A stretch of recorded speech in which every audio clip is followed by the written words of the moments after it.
All right, so welcome to the next chapter of our programming tutorials. In this section, we're going to kind of step away from those graphics, but don't worry, they'll come back soon.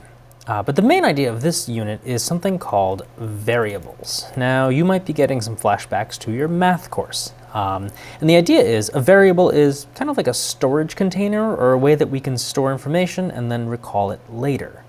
Quick example, right? If I were to tell you that x is equal to 3, and I asked you what is x plus 2, you should be able to tell me, well, it's 5, because wherever you see an x, you replace it with a 3.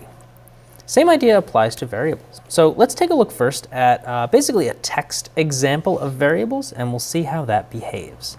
So one of the most simple ones that I've ever used as an example is name equals, let's say Bob. And then I'm going to print hello plus, and now notice this word is not in quotations, right? Hello plus name. You also might notice that this name is somehow attached to here, right? Our coding system kind of recognizes, whoa, these are the same things. So when we run this code, it's going to say, hello, Bob. Now, of course, we might need to fix it, put a space right there, and then we run it, and Bob gets his own greeting.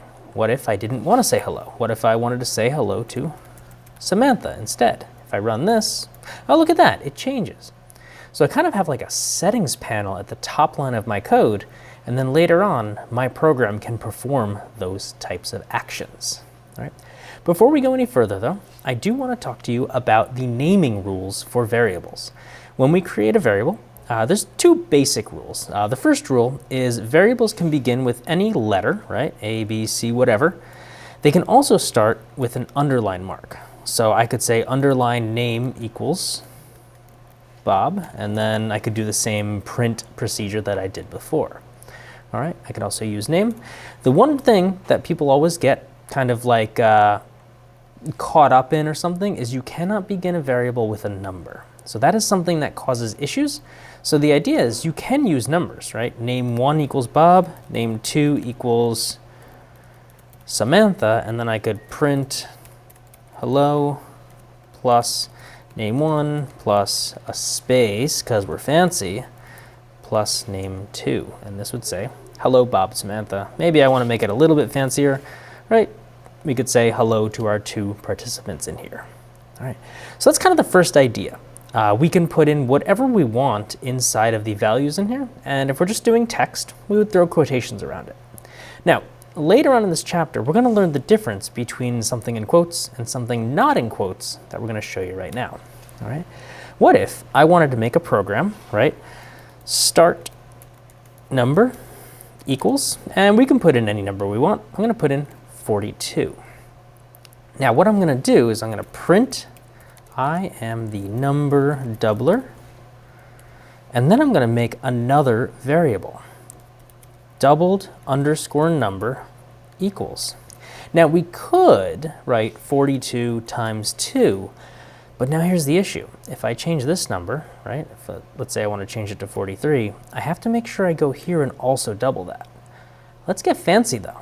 Instead of putting in that 43, what if I instead put in the name of the variable? Now, start number is referenced later on when we're making a new variable. So we made a specific variable here, but then later on, I made a new variable whose value is determined based on the value in the start number times 2. And then I can just print doubled number. Whoop, I made a huge mistake. I put a space in. You cannot use spaces in variables. Now when I run this, I am a number doubler, and it gives us 86. Maybe we want to get a little fancier, right? Start number is print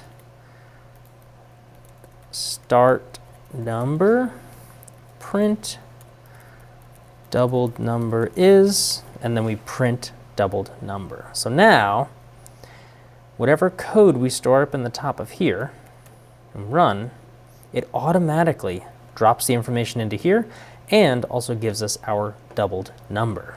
All right. I'm going to show you one more example because we can get pretty fancy with this, right? Let's say you work at a store and you get a 15% employee discount on anything that you buy. we're going to ignore sales tax and all that other stuff.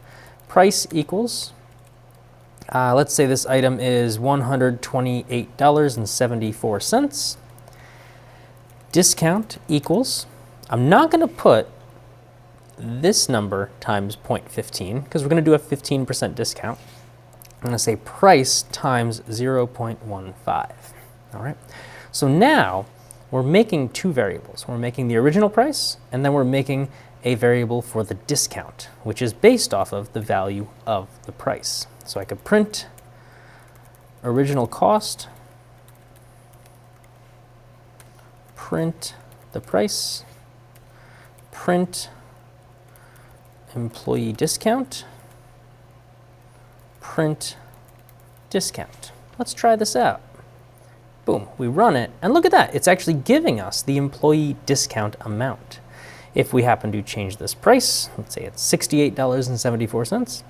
Oh, look at that. The employee discount adjusts automatically. All right. The last thing I might want to do is total price equals, and again, I'm going to define this variable in terms of other variables in my code. Price minus discount, and then print you pay, and then I print total price. Let's try this. Oh, look at that. It actually gives us the entire running discount, right? Let's say it's $1,098.77. If we run it, boom, look at that. It takes care of everything for us. And whenever you see a cash register or some sort of point of sale system, this type of code is being run. Obviously a much more complicated system because they have to factor in security and complexity and record keeping and all these other things. But in general, we're getting pretty darn good at basically creating tools that solve problems for us. And that is the whole point of programming. So in this course, we're going to learn a lot of different stuff here. Right now, we're just learning the basics of creating variables, storing some value with it, and then doing certain calculations on it, or we're just saying hello to a person's name that we've stored at the top. All right. In the next lesson, we're actually going to take those graphics that we learned and we're going to combine them or kind of wrap them into the idea of storing values in our code and then having our graphics work with those stored values to produce some pretty cool stuff. All right. And then after that, we're going to go into different types of data because as you noticed, sometimes we put quotations on our values and other times we don't. And a lot of it has to do with whether or not we want to apply some sort of mathematical procedure to our variables. All right. So play around, test this stuff out, play with some numbers, play with some formulas, see what you can make and see what you can do. Math is everywhere in the world. See if you can write a program that makes your life just a little bit easier.